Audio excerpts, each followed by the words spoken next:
जावई तुम्ही या दुसरे काढताय कोणते या काका आहेत ना, ओ काका जरा फोटो काढा. व्हिडिओ काढायचा हो जाऊ असतं हे बघ हे असं आहे ना असं फोटो काढायचे हातात स्वामी समर्थ जय जय स्वामी समर्थ. श्री स्वामी समर्थ जय जय स्वामी समर्थ. महाराज श्री स्वामी समर्थ जय जय स्वामी समर्थ. श्री स्वामी समर्थ जय जय स्वामी समर्थ. महाराज श्री स्वामी समर्थ जय जय. सर्व भक्ताभिमानी राजाधिराज योगीराज श्री अक्कलकोट निवासी श्री स्वामी समर्थ महाराज की जय. श्री स्वामी समर्थ महाराज की जय.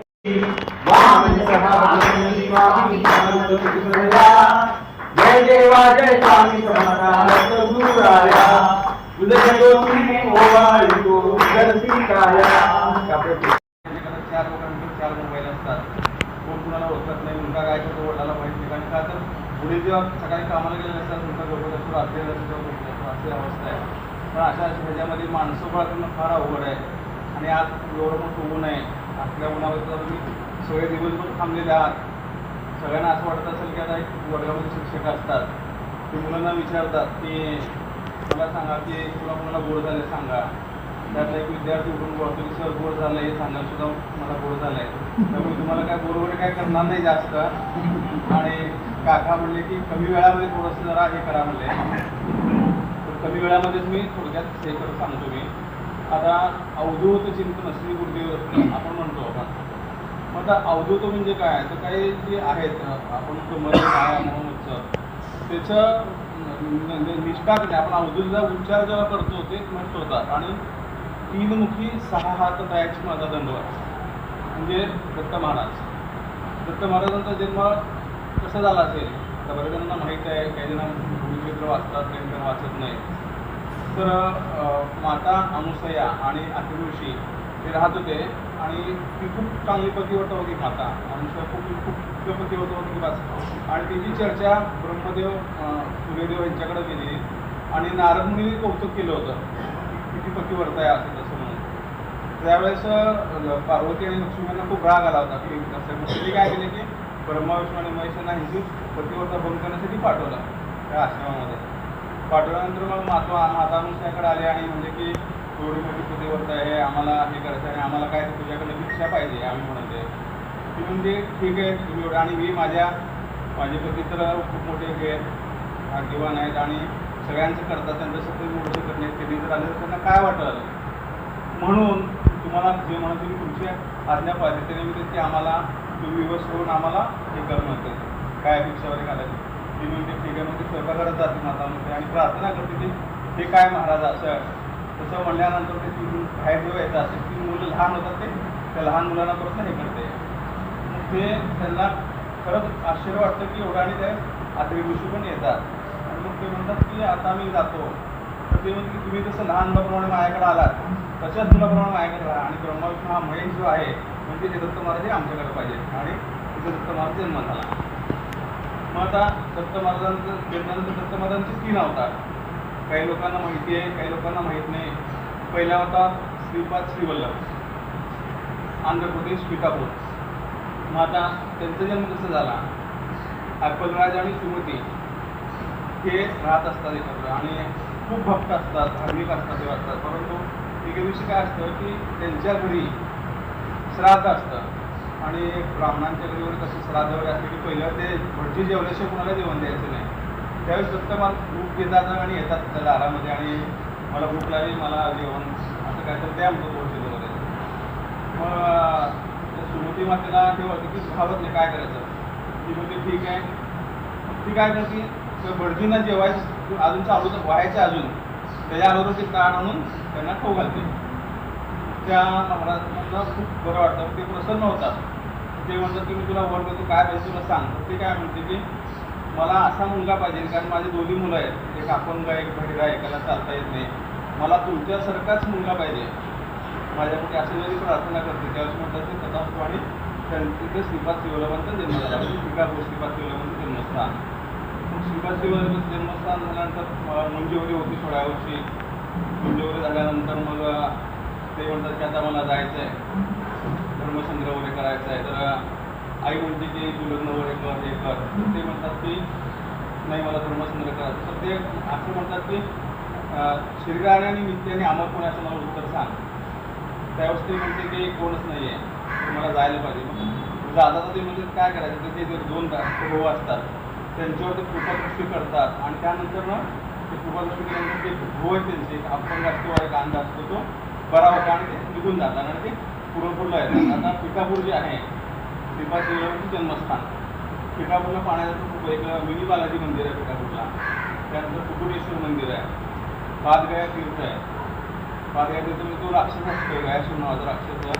तो राक्षस खूप प्रार्थना वगैरे होतो ब्रह्मा वगैरे आणि सगळ्यांना व्रत करून आपल्या याच्यामध्ये जसं रावणाने हे केलं असतं तसं आपल्या वंश केलं असतं. सगळ्या लोकांना भीती वाटते की हा जर पुढे मोठा झाला तर काय करायचं, त्रास द्यायला लागतात, भस्मासुराचा. सगळेजण विचार करतात आणि शक्कल लढवतात एकत्र ब्रह्मा विष्णू आणि महेश आणि काय म्हणतात की आपण यज्ञ करूया. मग त्याला म्हणतात की आम्हाला यज्ञ करायचा आहे पण आम्हाला अशी यज्ञ करण्यासाठी चांगली जागा कुठे मिळत नाही आहे, काय करायचं. तर आम्ही तुझ्या छातीवर यज्ञ करतो, ती जागा आम्हाला बरी वाटते, पण आमची एक अट आहे, आमचा यज्ञ पूर्ण झाला की तुला आम्ही मारणार. ते गयासूर राक्षस म्हणजे ठीक आहे. मग यज्ञ वगैरे करताना पहाटेच्या वेळेस ब्रह्मा काय करून कुकुटेश्वराचं धारण करतो आणि आरवतो, भंग होतो आणि त्याला मारतात. त्याचं धड जे आहे ते दक्षिणेकडे आणि पाय जे आहे ते तिकडे पिठापूरला आहे. तिकडचं जे असं की आपण हे करतो त्र्यंबकेश्वरला, नाशिकला पितृदोष, मातृदोष, नागपडी वगैरे जे करतात ना, खूप लोक येतात 15,000 20,000, पण तिथं तिकडचे खर्च 750 ते 800 करतात ते. असं मध्ये तळ आहे आणि त्याची आख्यायिका अशी आहे की तिथं श्रीपाद शिवलाबांचे वडील पूजा करत होते आणि त्यांना म्हणजे तूप आण म्हणले आपल्याला लागायचं. श्रीपाद शिवलाबांचे तूप पण कसं काय, तुम्ही काय केलं ते तांब्या घेतले तर पुढे तिथपर्यंत जाईपर्यंत त्याचं रूपांतर तुपामध्ये झालं होतं. त्यामुळे पादगया तीर्थ आहे, खूप पाहण्यासारख्या ठिकाणी छान आहे. आणि इकडे कुकुटेश्वर मंदिर आहे, तिथं विष्णूचं पाऊल आहे. त्यानंतर पिठापूरमध्ये अजून पाहण्यासारखं मिनी बालाजी मंदिर म्हणून एक आहे आणि अनगालक्ष्मी मंदिर आहे. येताना आपण तिथं अनगालक्ष्मी म्हणजे दत्त महाराजांचं लग्न झालं. आत्तापर्यंत आपण दत्त महाराजांची मूर्त्या बघितल्या, फक्त दत्त महाराज एकटेच आहेत, पण तिथं दोघांची मूर्ती आहे, दत्त महाराज आणि अनगालक्ष्मी दोघांची मूर्ती आहे तिथं. ती पिठापूरला पाहण्यासारखं आहे, खूप आहे आणि ह्याच पाहायला 2-3 दिवस लागतात. हा दत्त महाराज आणि श्रीपाद शिवलाबांनी काय केले, कुरुपूरला आले, धर्मचंद्र करत करत कुरुपूरला त्या नदीमध्ये अंतर्धान पावले आणि त्या नदीमध्ये शिळा जे आहे त्या शिळेवरची शिळा अजून दिसतात. हा दत्त महाराजांचा पहिला अवतार झाला. दुसरा अवतार नरसिंह सरस्वती, जन्म लाडकरंजा. मग नरसिंह सरस्वती महाराज फिरत आले आणि अक्कलकोटला ह्याला आले, गाणगापूरला आले. मग गाणगापूरला आल्यानंतर मग त्यांचे 4 शिष्य होते. महाराज म्हणले मी आता निघून चाललो म्हणले. ते सगळे बाकीचे लोक वगैरे काय म्हणले की तुम्ही सगळं हे केलं आहे, कारण कसं असतं की गाणगापूरमध्ये घडलेली घटना आहे, कुठे पण आहे माझ्या वाटते. त्यामध्ये असं होतं की एक व्यक्ती होता, संगमावर असं संन्यासी होता, साधू सांगतात आणि एक मनुष्य मृतभाव होतो.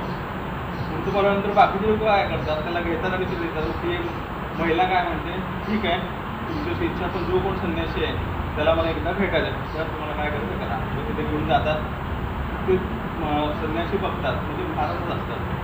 मग ती म्हणते की तुम्ही तर मला 4 दिवसापूर्वी आशीर्वाद दिला होता सौभाग्य, हे काय. मग असं सारथीमध्ये कुठे आहे तो, ते काय येत आहे काढ म्हणते.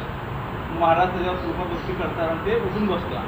उठून बसल्यानंतर मग थोड्या दिवसात ते विचारते की तुम्ही असं कसं केलं, तर एवढी तुझी श्रद्धा होती माझ्यावर आणि नवऱ्यावर, त्यामुळे मी त्याच्या पुढच्या आयुष्याची 10 वर्ष मी मागून घेतले आणि त्याला पुन्हा हे केलं. ही गाणगापूरमध्ये ही घडलेली घटना आहे. जेव्हा श्रीपाद नरसिंह सरस्वती महाराज निघून चालले होते, जाताना लोकांनी तुम्ही जाऊ नका, आमचं कसं व्हायचं. तर तेव्हा महाराज काय म्हणले, मी जरी गेलो तरी माझ्या निर्गुण इथं पादुका आहेत आणि दररोज 12-12:30ला मी कुणाच्याही रूपात येणार आहे. त्यामुळं 12-12:30 तुम्ही गेला तर तुम्ही कुठल्याही घरामध्ये जावा, माधुकी मागायला गेलं तर तुम्हाला काय तुम्हाला देणारच, तुम्हाला तसंच पाठवणार नाही. ते तितके आश्चर्य आहे गाणगापूर नरसिंह सरस्वती महाराजांचे निर्गुण पादुका. आणि तिसरा अवतार जो आहे, तिसरा अवतार म्हणजे आपले अक्कलकोटचे स्वामी महाराज. आता ह्या दोघांचा जन्म झाला होता, श्रीपाद शिवलाबांचा आणि नरसिंह सरस्वतींचा, परंतु त्यांचा जन्म झालेला कोणाला माहीत नाही. औदुंबरला एक पादुका आहे, त्यानंतर नरसोबावाडीला एक पादुका आहे, मनोहर पादुका आहे, विमल पादुका आहे. शांत, विमल म्हणजे खूप शांत, मनोहर म्हणजे त्या पादुकाचं जर दर्शन घेतलं तर मनातील गोष्टी आपण हरण करतो. सगळ्या गोष्टी आपल्या हरण होतात, वाईट विचार होतात, चांगल्या असं खूप भरपूर आहे. सांगण्यासारखं भरपूर आहे, पण आता कसं आहे वेळ भरपूर झालेला मी थोडक्यात शॉर्टमध्ये घ्यायचो. ते पादुका आहेत ते पण खूप चांगले. नरसोबावाडी पिठापूरला पण राहायची व्यवस्था वगैरे आहे. पिठापूरमध्ये माझे जो सगळी कुलकर्णी 1992 पासून स्वामी सेवेमध्ये आहे, तर त्यामुळे तिथं राहायची व्यवस्था आहे. पिठापूरचं काही अडचण नाही. आणि दुसरी एक महत्त्वाची असं बरेचसे लोक मला म्हटले की सर गिरणारचं काय करायचं, हायकोर्ट आता सुप्रीम कोर्टाचं कसं काय करायचं. मग मी म्हणलो तुम्ही काळजी करू नका, तिथे एक जण आपले आहेत. आमच्याकडे जगदाळे मॅडम म्हणून होते, 4 वर्ष माझ्याकडे कामाला होते. खूप अडचण होते त्यांच्या, 40 लाख कर्ज होतं. तरी काय केलं, पनवेलला एक जागा घेतली होती 60 लाखाला, 20 लाख रुपये त्याला दिले होते, 40 लाख द्यायचे होते. मला म्हणजे तर असं मी म्हणलं मी तुम्हाला 40 लाख देऊ शकत नाही, थोडंफार 1-2ची मदत केली मी, तुम्हाला मार्ग दाखवतो म्हणलं. माझ्या खर्चानं पिठापूरला घेऊन गेलो मी त्यांना. पिठापूरला घेऊन गेलं, त्यांना काय वाटलं मला माहिती, ते गेले गिरणारला, ते महाराजांना भेटले. महाराजांना सांगितले की आता माझी अडचण होती, मी तुमचं काम होईल 2 महिने थांबावलं. पनवेलच्या माणसाला सांगितले ठीक आहे 2 महिने लागते झालं. ते म्हणजे काय करायचं, हे आम्ही जे 7वी पुरुष आहेत माझ्या तुम्ही स्वयंपाक करायचा, तुपारला बघा तिथे तुपारला. ठीक आहे म्हणजे 2 महिने झाले, 4 दिवस राहिले. मग त्या माणसाला कसं काय 4 दिवस झाले, 2 दिवस 4 व्यापारी आले. त्या 7वी पुरुषांना म्हणाले की आमचं काम झालेलं आहे, सोमनाथ महाराज वगैरे काय करायचं, तर तुम्ही काय करा, प्रत्येक जण 14-10 लाख रुपये यात तैला द्यायचे. 40 गेले ते तिकडे खेळले पाठ दिवस झाले. आता त्या तै गिरणारच्या यात्रा काढतात आणि त्यांच्या घरी काय तरी स्थापना केली बरं सोलापुरात आहे आम्ही तर जगदाळे म्हणून आहे. त्यामुळे तुम्हाला गिरणारला कधीही जायचं असेल तर कधी पण मला सांगा, तुम्हाला मी कॉन्टॅक्ट करतो. काकांशी मी एकदा मी संपर्क करून दिला होता. आणि गोरक्षनाथ मंदिरामध्ये त्यांनी व्यवस्था केलेली, जाताना गोरक्षनाथ मंदिर लागतं ना गिरणारला जाताना 9,999 पायऱ्या, तिथं सगळी व्यवस्था केलेली आहे. म्हणजे गिरणारला जरी जायचं म्हणलं तर आपल्याला अडचण नाही. हायकोर्ट, सुप्रीम कोर्ट, फक्त आपण कसं आहे कुठलीही सेवा करताना मनापासून करायला पाहिजे, प्रामाणिकपणे आणि मनापासून. आणि देवाला पण काय करतोय की मागतो सारखं हे द्या ते द्या हे द्या ते द्या, पण देवाला मागायचं नसतं, देवाला सांगायचं असतं. आणि देव कसं आहे फक्त भक्तीचा भूकेला आहे. गुरुचरित्राच्या ह्याच्यामध्ये पूर्वी आहे, जयाच्या घरी गायन गाती त्याच्यावर माझी अतिप्रीती. जयाच्या घरी गायन गाती त्याच्यावर माझी अतिप्रीती. दुःख दरिद्र जाय तुरी तुरी पुत्र पोत श्रद्धाविषयी नांदते. म्हणजे ज्याच्या घरी माझं नामस्मरण होतं आहे त्याच्या घरी सुख शांती समृद्धी लागते, सगळं भरभराट होते. मला कशाची अपेक्षा नाही. का तर हे सगळं कुणी निर्माण केले, परमेश्वरानेच केलं आहे. तर मला काही नको, मला फक्त नामस्मरण पाहिजे. आणि आपण जर एखाद्या आपल्याकडे जर सारख्या पाहुणाला पहिल्या वेळेला आपण सगळी व्यवस्था करतो, चहा नाश्ता जेवण, दुसऱ्या वेळेस जेवण करतो नाश्ता, तिसऱ्या वेळेस चहा, चौथ्या वेळेस पाणी पण देत नाही, सारखं येते मागतोय म्हणल्यावर माणूस वैतागून जातो. पण देवाला काय करायचं असतं, देवाला फक्त सांगायचं असतं, मागायचं नसतं. ही सगळ्यात महत्त्वाची गोष्ट आहे. आणि बरेच जण म्हणतात आणि पारायण किंवा उपवास, पारायण आणि उपवास. आता उप म्हणजे दुसरा, वास म्हणजे ठिकाण. आता आपलं मुख्य ठिकाण जे तुळजापूर मुख्य आहे, दैवत आहे. त्यानंतर सिद्धेश्वर मंदिर, अक्कलकोटचे स्वामी महाराज हे मुख्य आहे. पण आपल्या घरामध्ये त्यांचं जे मंदिर असतं ते उपवास असतं. मला जमत नाही मी वारीला जाणार, आल्यानंतर का बरं नाही मी वारीवर परवा झालो. म्हणजे दिवस 365 पैकी एक दिवस जातात वारीला, 365 प्रचारात असतो. म्हणजे काम किती तुम्ही प्रचार किती करता, देवाला असलं आवडत नाही आहे. आणि देवाला अशी माणसं आवडतात की निस्वार्थी माणसं आवडतात, स्वतःसाठी कोण जगत नाही, दुसऱ्यासाठी जगणारे माणसं आवडतात. आणि महत्त्वाची गोष्ट म्हणजे दुसऱ्याला आनंद देण्यामध्ये खूप आनंद असतो. आता अक्कलकोटचे स्वामी महाराज आलेले आहेत आणि अक्कलकोटला थांबलेले आहेत. ते पहिल्यांदा अक्कलकोटला गेले की खंडोबा मंदिर आहे. खंडोबा मंदिरमध्ये अक्कलकोटचे स्वामी महाराज 12 दिवस होते आणि वटवृक्षाच्या खाली तिथं थांबायचे. मग श्रद्धा आणि भक्ती कशी असावी, मागापुढे एकदा मी बोललो होतो.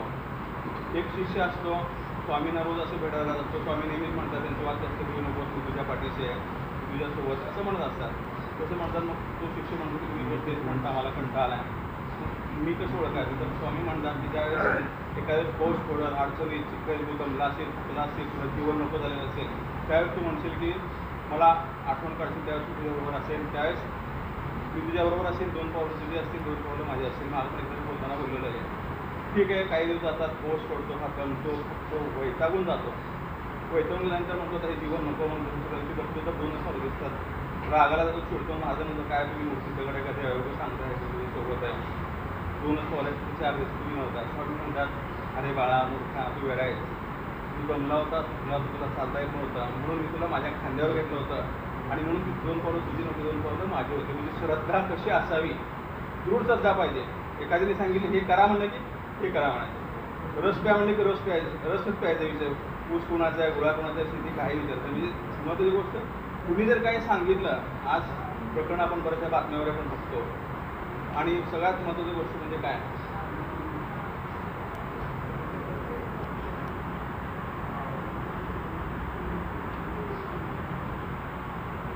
जो माणूस भाग्यवान कोणाला म्हणलं जातं, ज्याच्याकडे आपले आईवडील आहेत, आईवडील ज्याच्याकडे तो सगळ्यात श्रीमंत आणि भाग्यवान. ह्या जगामध्ये असेल तर श्रीमंत आणि भाग्यवान कोण, आणि ज्या माणसाला काही न करता शांतपणे झोप लागते तो भाग्यवान. बाकी लोकांना खूप संपत्ती आहे, गाडी आहे, बंगला आहे, घोडा आहे, पण तो लोक काय करतात, गाडी बंगला घोडा सोनं नाणी चांदी हे वस्तू वापरायचे असतात आणि माणसं सांभाळायचे असतात. लोक उलट्या करतात, त्या वस्तू सांभाळून ठेवतात जपून आणि माणसं वापरत असतात. हे असा फरक आहे. त्यामुळं माणसं जी मनस्थित केलेली आहेत, तुम्हाला पण खूप बोर होतं, मी लवकरच समजतो काय ते काळजी करू नका तुम्ही, कारण कसं आहे खूप बोलतो मी 1.5-2 तास बोलतो तसं काय नाही. मग आता अवधूत चिंत गुरुदेवदत्त म्हटलं की काय होतं, मागच्या वेळेस पण म्हणून सांगणार आहे, विसरून गेलो होतो गडबडीमध्ये. एक राजा असतो, खूप धार्मिक असतो, राजाची बायको सुद्धा खूप धार्मिक, आल्या लोकांना दान करणे मदत करणे, परंतु त्याचा मुलगा असतो तो नास्तिक असतो. आता आपण नास्तिक कुणाला म्हणतो, कोण देवधर्म करत असले की आपण काय म्हणतो अतिश करतो, कोण करत नाही त्याला म्हणतो आपण नास्तिक. पण ज्याच्या त्याच्या श्रद्धेचा भाग असतो. तुम्ही कोणाशी कशी श्रद्धा ठेवावी, तुम्ही काय करायचं नामस्मरण हा ज्याचा त्याचा प्रश्न. मी 2-2 तास बसत नाही, काही नाही, 5 मिनिटं उठली की आंघोळ करतो, नमस्कार करतो, उत्पत्ती लावतो, फक्त एवढंच म्हणतो की मी कोणाचं वाईट केलं नाही, माझं वाईट कधी होऊ नये, आणि माझं जरी झालं तरी सुद्धा मी कोणाचं वाईट करणार नाही, एवढीच प्रार्थना करतो, बाकी काय करत नाही. आणि ज्याने तुमच्यासाठी प्रार्थना केली आहे त्यांच्या सगळ्यांची तो प्रार्थना मंजूर करा तुम्ही, आणि मग माझ्याकडे बघा. हे असं एक प्रार्थना करतो, फार महत्त्वाचं. मग तो राजा खूप भाग्यवान असतो, पण सगळी जनता पण त्याला कौतुक असतो, मुलगा नावात घेत नाही. मग राजा काय करतो की त्यांच्याकडे रोज एक साधू येत असतात, प्रत्येक राजाच्या घरामध्ये येत असतात लोक जुन्या काळामध्ये, रोज साधू किंवा कधी येत असतात. तो साधू येतो असं म्हणून सांगतात की काय माझा मुलगा काय तर म्हणत नाही, तुम्ही सांगा त्याला दिवस म्हणजे काय आणि कसं करायचं. साधू म्हणतो उद्या मी येतो, मला घेऊन या. ठीक आहे. दुसऱ्या दिवशी साधू येतात त्या राजाकडं, राजा मुलाला बोलून आणतो, तर साधू म्हणतात अरे इकडे बारा तुला बोलायचं काय, एकदा गुरुदेवचं म्हणजे काय होतं मला सांग. तसं म्हणलं नंतर ठीक आहे म्हणलं, त्याला काय कळत नाही त्या मुलाला, तो म्हणतो मला काय येतं तुम्ही सांगा. एकदा गुरुदेवचं म्हणजे काय होतं. साधू म्हणतात मला माहीत नाही, तुम्हालाच माहीत नाही, तुम्ही मला कशाला असं तसं काय सुरू खूप बोलतो ते पोहायला. मग काय करायचं, आपण असं बोलूया, त्याचं उत्तर आपण ब्रह्माकडे जाऊया. पण मुलगा छोडतो, मी तुम्हाला शिक्षण देणार, तुम्ही मला खांद्यावरून जायचं ब्रह्माकडे. ठीक आहे म्हणून दोघं ब्रह्माकडे जातात. ब्रह्माला तो मुलगा विचारतो, ब्रह्मदेवा मला सांगा की एकदा गुरुदेवदत्त म्हणजे काय होतं. ब्रह्मदेव इकडे पाहतात, हसतात आणि म्हणतात त्याचं उत्तर मला माहीत नाही, तुम्ही सगळे फसवेत ना, तुम्ही काय करता पालखी करायची, मला पालखीमध्ये गोष्ट घेऊन जायचं. पहिलं उत्तर कुणाकडे जायचं, आपण विष्णूकडे जाऊ म्हणतो. परत नाही सगळे मिळून विष्णूकडे जाते. विष्णूकडे गेल्यानंतर विष्णू पण म्हणतात, विष्णूला पण तो मुलगा म्हणतो एकदा गुरुदेवदत्त तुम्ही काय होतं. विष्णू म्हणतात मला पण माहीत नाही, खूपच चिडतो, माझा ह्याच्या उत्तर शेवटी कोणा करतो, आपण माहीत करतो म्हणतो. मी सांगतो त्यांच्याकडे गेल्यावर पण अशीच घटना घडते, तुम्ही दोघे खोटं बोलताय, फसवी आहे, मला घेऊन जायचं पालखी घालायची, वारा घालायची. शेवटी माहीत काय म्हणतात, ह्या प्रश्नाचं तुला एकच नाव देऊ शकतो, ते म्हणजे दत्त महाराजच देऊ शकतात. सगळे मी दत्त महाराज जातात आणि दत्त महाराजांचा मुलगा विचारतो महाराज एकदा गुरुदेव तुम्ही काय होतं. तर दत्त महाराज असं म्हणतात की एकदा गुरुदेवचं म्हणलं की प्रत्यक्ष तुला देवाचा सहवास लाभला आहे, ब्रह्मा विष्णू महेश तुला कुठून आलेत, तू देवाच्या सानिध्यात आलाय आणि तू कधीही माझं नाव न घेणार आहे, आतापर्यंत तू किती वेळा म्हणलास. त्यामुळं राजाला पण आनंद होतो, त्या मुलाला पण कळतं की एकदा गुरुदेवचं म्हणजे काय असतं, म्हणजे एकदा गुरुदेवचं म्हणजे की त्यामध्ये किती ताकद आहे, किती शक्ती आहे, हे त्या मुलाला कळतं आणि त्याच्या गोष्टी तो राजा आणि ते मुलं आनंद राहू शकतात. धन्यवाद. अवधूत चिंतन श्री